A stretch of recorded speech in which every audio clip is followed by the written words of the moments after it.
DD India Live. I'm Gautam Roy, and coming up in the next 30 minutes. The G7 says it's ready to support political transition in Syria. US Secretary of State Antony Blinken reaches Jordan as part of his latest West Asia tour. Defiant South Korean President Yoon refuses to step down. To face the second impeachment vote on Saturday, vows to fight till the end. And a Bangladesh court in Chittagong accepts a petition to expedite Indian religious figure Chinmoy Das's bail hearing.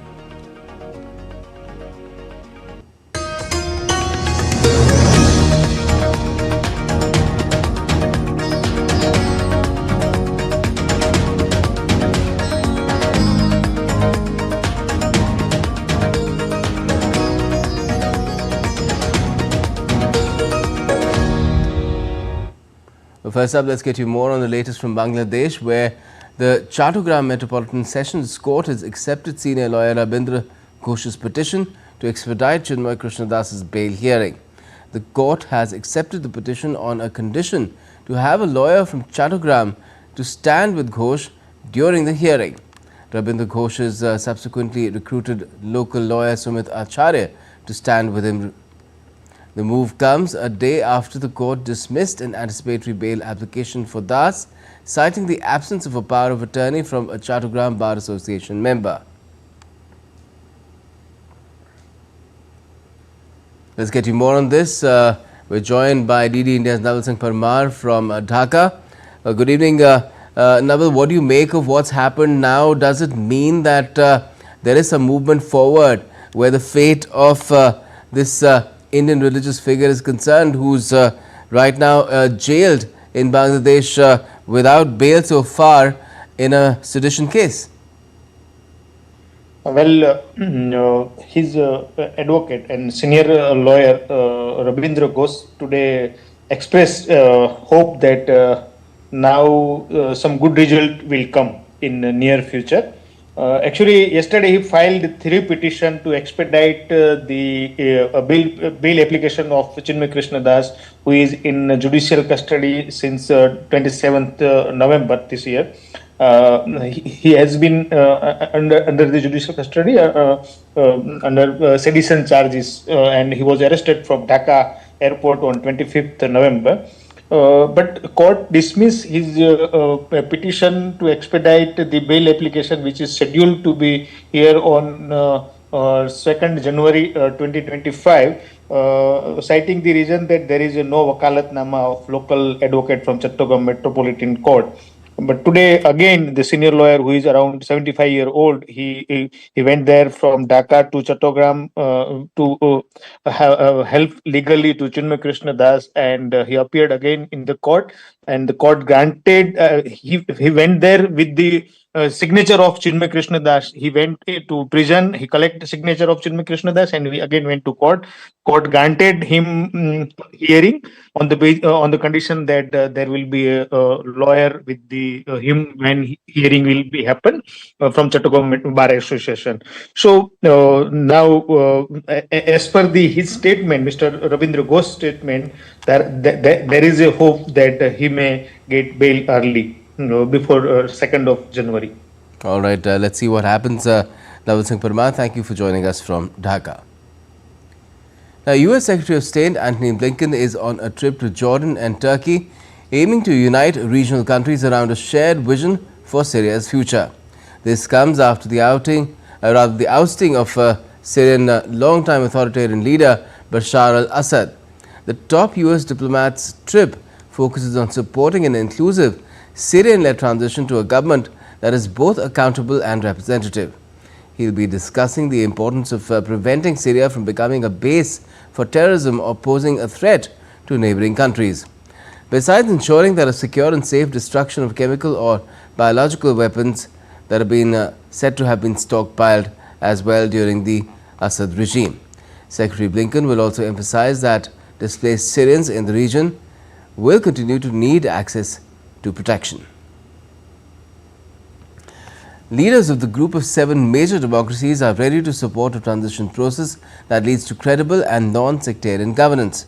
The G7 said that a political transition after the end of Bashar al-Assad's 24-year authoritarian rule had to ensure respect for the rule of law, universal human rights including women's rights, the protection of all Syrians including religious and ethnic minorities, transparency and accountability. The G7 statement also reads that leaders will work with and fully support a future Syrian government that abides by those standards and results from that process. The leaders also called on all parties to preserve Syria's territorial integrity and national unity and respect its independence and sovereignty.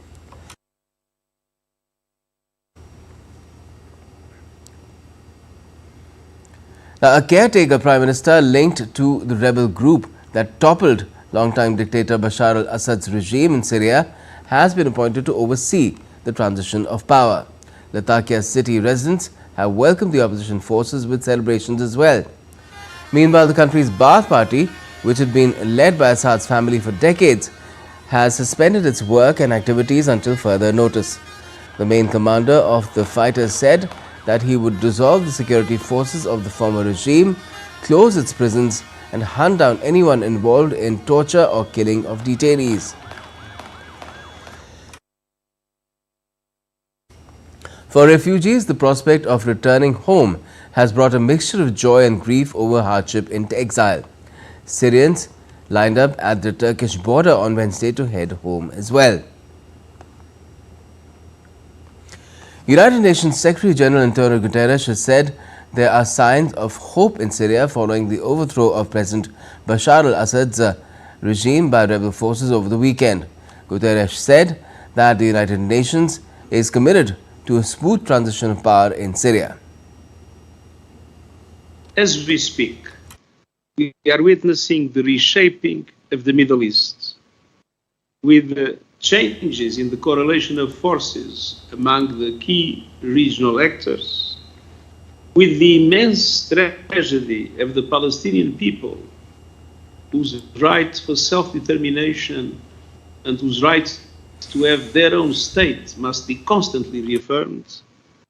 But we also see some signs of hope, and signs of hope namely coming from the end of the Syrian dictatorship. A renewed push to secure a Gaza ceasefire and free Israeli hostages is also on the agenda now. The optimism follows U.S. National Security Advisor Jake Sullivan's talks with Israeli Prime Minister Netanyahu on Thursday ahead of his visits to Egypt and Qatar, the key mediators in the deal. Meanwhile, the UN General Assembly adopted a resolution demanding an immediate unconditional Gaza ceasefire with 158 votes in favor, 9 against, including the US and Israel, and 13 abstentions. Washington has insisted on the idea of making a ceasefire conditional on the release of all hostages in Gaza, saying otherwise Hamas has no incentive to free those in captivity. The messages we send to the world through these resolutions matter, and both of these resolutions have significant problems. One rewards Hamas and downplays the need to release the hostages, and the other denigrates Israel without providing a path forward to increasing humanitarian assistance to Palestinian civilians. And ahead of the vote, Israel's UN envoy Danny Danon said that this vote is not a vote for compassion, but a vote for complicity. By voting for these resolutions, you are not voting to protect humanitarian values, but to protect an organization that has become a haven for terror. You vote for the resolutions knowing the truth, knowing that UNRWA is not a neutral actor, but an entity hopelessly infiltrated by Hamas. Now, dozens of representatives of UN member states addressed the assembly before the vote to offer their support to the Palestinians. Gaza today is the bleeding heart of Palestine and open, painful wound for the human family. Stop the bleeding and restore life in Gaza so it can be once again the beating heart of Palestine.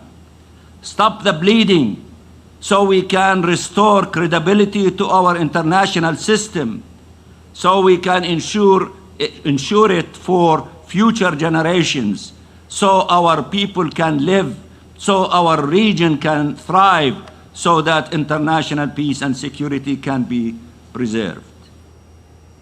Now, a UN resolution urging Israel to respect UNRWA's mandate and allow its operations was adopted Wednesday with 159 votes in favor, 9 against and 11 abstentions.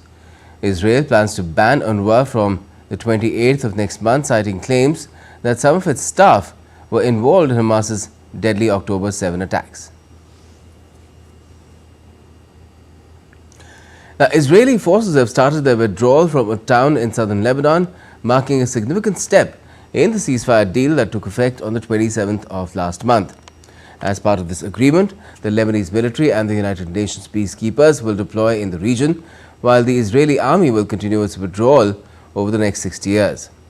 Meanwhile, Hezbollah is also expected to withdraw its forces north of the Litani River and dismantle its military infrastructure in southern Lebanon. Lebanese Prime Minister Najib Mikati has welcomed the development, saying that the deployment of Lebanese troops is a crucial step towards strengthening the army's development in the south and implementing the ceasefire decision. Despite these developments, both sides have accused each other of violating the ceasefire.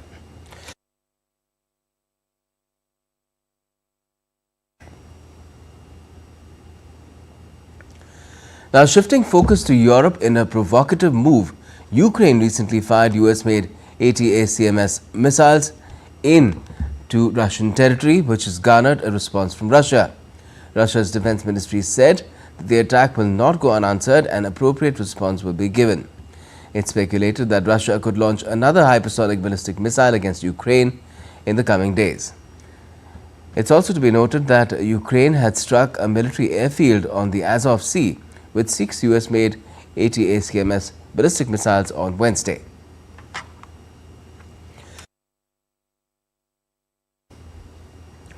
Meanwhile, Russian forces claim to have retaken control over the settlement of Novoivanovka in Kursk region on Thursday. Ukrainian forces seized a chunk of the territory in the region in a surprise incursion on the 6th of August. French President Emmanuel Macron was expected to name a new Prime Minister on Thursday, a week after MPs toppled the government, with politicians across the spectrum holding their breath while he conducts a day visit to Poland. Macron had promised to name a replacement government chief within 48 hours after meeting party leaders at his Elysee Palace office on Tuesday. But he remains confronted with the complex political equation that emerged from July's snap parliamentary poll on how to secure a government against no-confidence votes in a lower house split 3 ways between a leftist alliance, centrists and conservatives, and the far-right National Rally. Greens leader Marine Tondelier urged Macron to get out of his comfort zone as he casts around for a name. Polish Prime Minister Donald Tusk held talks with Ukraine's current crisis with French President Emmanuel Macron in Warsaw on Thursday. The talks mainly focused on Ukraine's situation, including ceasefire and sending European troops as a security guarantee in the event of a peace or a truce with Russia. Although at present Poland is not one of the European nations willing to send troops to Ukraine, but it's consistent with the idea of increased joint defense financing earlier refuted by other European allies. Now, this meeting will be followed by another in Berlin, which will decide on reinforcing financial and military support for Ukraine in the immediate situation. The visit comes ahead of President-elect Trump's inauguration in January next year, as Europe wishes to show willingness to engage in Ukraine's situation directly. Now, demonstrators continued flocking the streets in Tbilisi and chanting slogans against the new government as protests entered Day 14. While the government has been making crackdowns, claiming violence by protesters, the latter deny, saying they are only retaliating against police's attacks. Meanwhile, the European Union has warned the government of consequences for actions against protesters. Protests erupted in the Black Sea nation after Georgia's recent decision to shelve talks of accession into the European Union until 2028. And still to come in this edition of DD India Live. Russia's Medvedev conveys to Chinese leader Xi a message from Putin.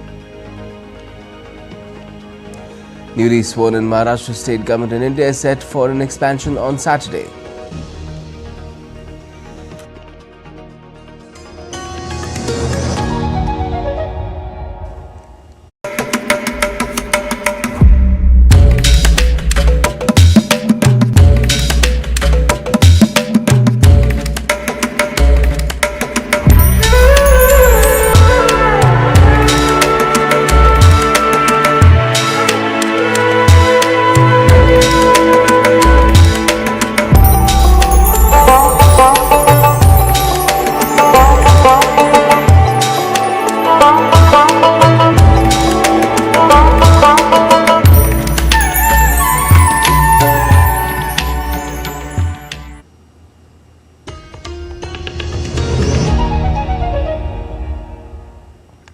Welcome back. You're watching DD India Live. I'm Gautam Roy. The unrest in South Korea continues as opposition parties and few of the ruling People Power Party have called the martial law decree unconstitutional. President Yoon, defending his act, has said that it was a step to maintain order in the country. Here's a report on the latest developments in South Korea. South Korea is facing a political turmoil since President Yoon Suk Yeol's botched martial law bid last week. The South Korean police on Thursday again conducted a raid on the presidential office to obtain documents and materials as part of a probe, a day after being blocked by the president's security guards.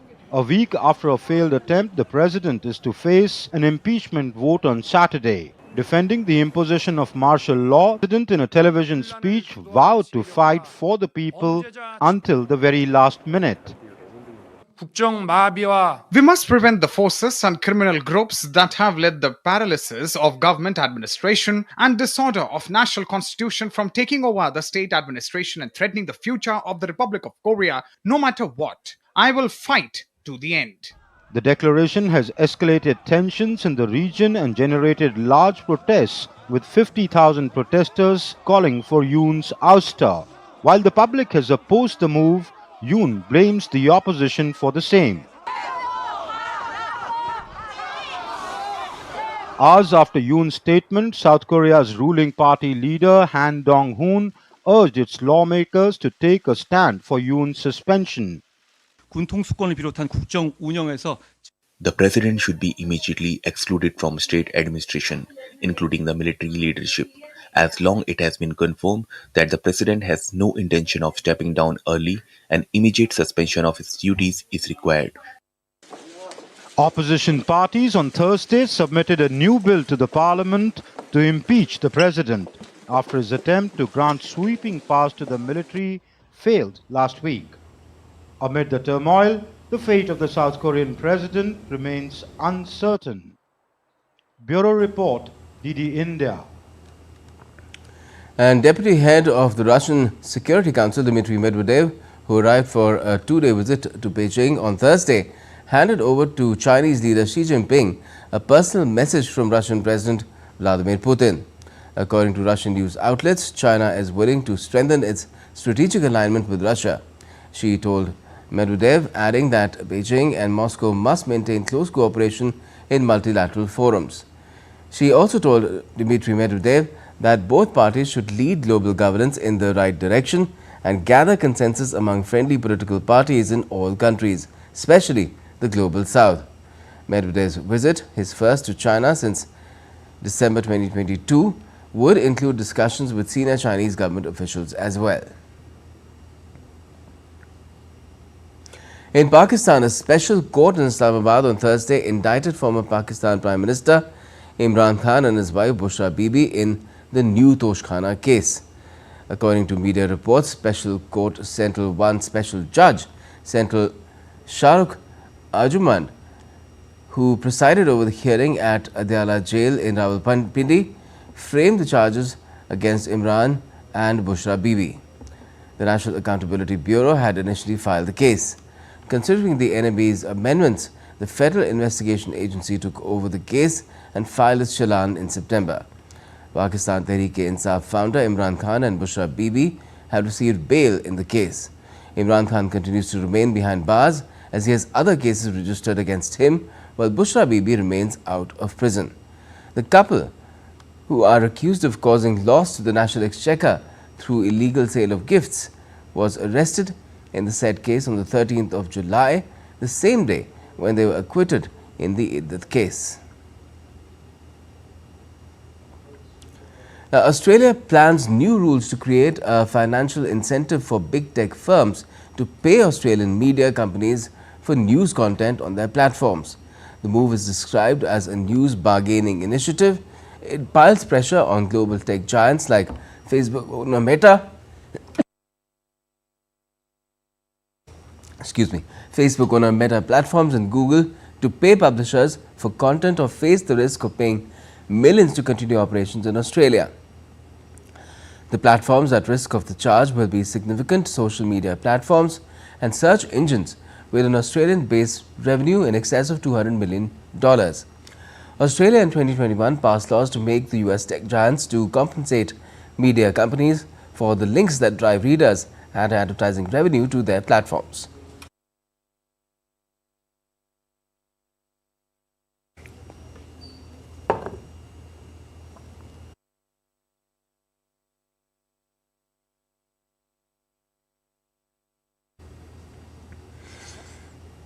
And back home, day 2 of Global Economic Policy Forum 2024 is underway in capital New Delhi. Addressing a session on building new and sustainable urban centres, Sanjeev Sainal, member Economic Advisory Council to the Prime Minister, said urban spaces in India need to be designed to accommodate more density of population in a holistic manner. The critical point about sustainable cities is density. There can be large densities, there can be small densities, but they need to be dense. We tend to get into this conversation about, oh, we need to decongest, which is short form for going and occupying farmland, forest land, and other non-urban areas and capturing it into the urban space. This, in fact, is the source of much of our urbanism going wrong. And addressing the session, Finland's ambassador to India, Kimmo Lahdevirta, emphasized on systems approach to urban planning, and India's rapidly urbanizing society can benefit from this sustainable approach.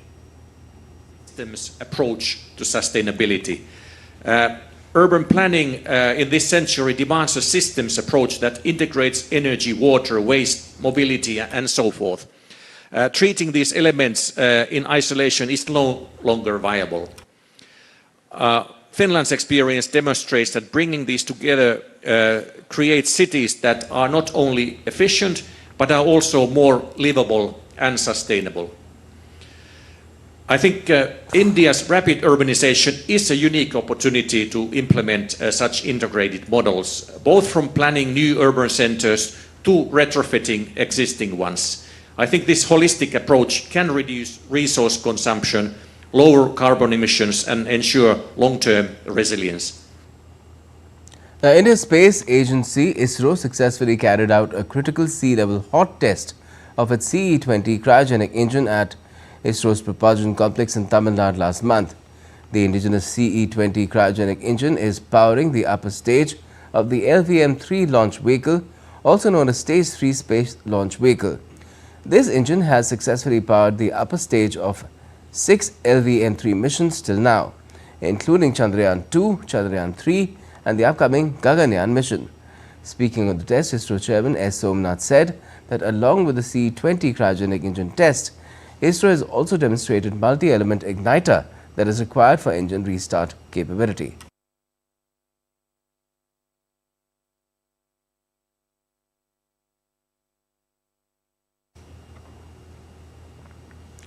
Let's now take a look at some other stories making news today.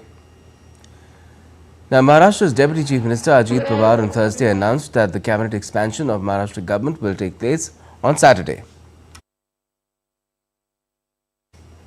At least 7 Naxalites were killed in an encounter with security forces in Chhattisgarh's Narayanpur district on Thursday. After the exchange of fire stopped, the bodies of 7 Naxalites wearing uniforms were recovered.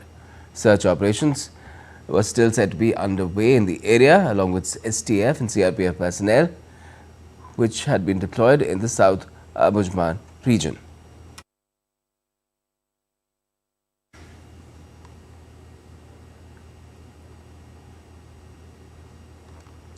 And now let's get you some sporting updates as well. Well, in a historic move, India's national broadcaster Prasar Bharati has partnered with Hockey India League as its official broadcast partner. Prasar Bharati has signed a memorandum of understanding with Hockey India on Thursday to provide live broadcast of the upcoming Hockey India League. On the occasion, Hockey India League governing committee members Bholanath Singh and Prasar Bharati chairperson Navneet Sehgal exchanged the MOU. The upcoming Hockey India League will feature the inaugural Women's Hockey India League alongside the men's competition starting the 28th of this month. Hockey India और प्रसार भारती का agreement हुआ है कि आज से hockey India के जितने भी कार्यक्रम हैं, वो न केवल हॉकी इंडिया लीग है बल्कि नेशनल चैम्पियनशिप है, जो और चैम्पियनशिप्स हैं वो सब डीडी स्पोर्ट्स पे लाइव दिखाई जाएंगी। न केवल डीडी स्पोर्ट्स चैनल पे बल्कि जो हमारा ओटीटी पे चैनल है उसमें भी वो लाइव दिखाई जाएंगी। तो वो पूरे देश में एक निःशुल्क प्रसारण का ये हमारा प्रयास है एक नेशनल ब्रॉडकास्टर होने के नाते। And India's public broadcaster Prasar Bharati has recently launched Waves, entering the field of OTT platforms. Waves provides a complete infotainment ecosystem to digital media and OTT audiences. If you also want great content for free, then download Waves today. And that's all we have for this edition of DD India Live. For all the latest from the country as well as the world, keep watching DD India.